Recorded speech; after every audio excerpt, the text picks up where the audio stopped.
I mean, I woke up in the middle of the night with an incredible case of vertigo. The room was spinning.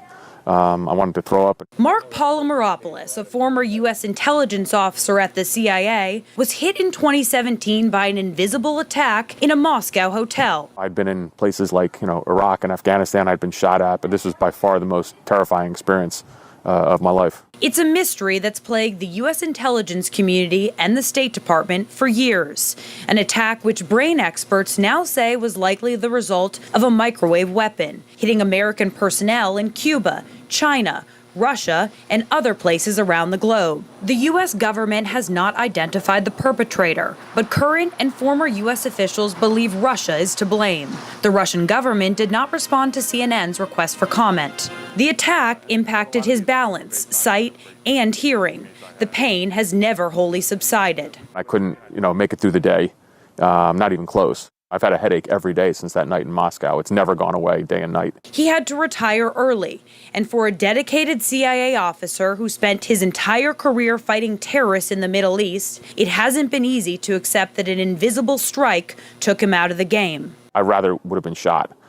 This was a silent wound. You would have rather been shot? Absolutely. Why?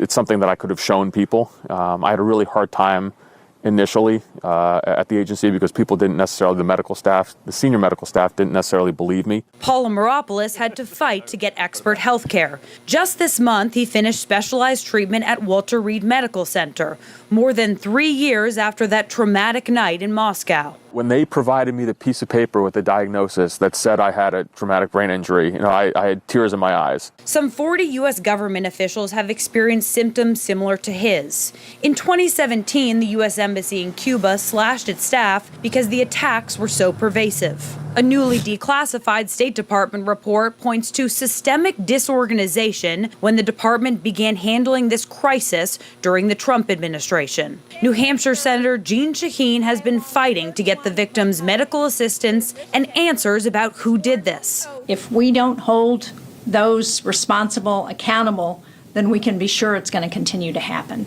And that's a national security risk to the United States and to our personnel. According to U.S. intelligence documents obtained by CNN, Russia has been developing this microwave attack capability for decades. Today, Bill Burns, President Biden's nominee to lead the CIA, telling Congress, I will have no higher priority than taking care of people, of colleagues and their families. I will make it an extraordinarily high priority to get to the bottom of who's responsible for the attacks. Polymeropoulos created a Superman mask in art therapy, thrusting a dagger through Superman's skull to represent the headaches which have changed him. The CIA agency seal cracked. His family was emotional when he showed them his project. My son and my daughter both said to me, Dad, you're still my Superman. Before the attack happened, how would you describe your relationship with the agency in, 1 or 2 words? It's a love affair. And after? A divorce, with perhaps some reconciliation in the future, I would hope.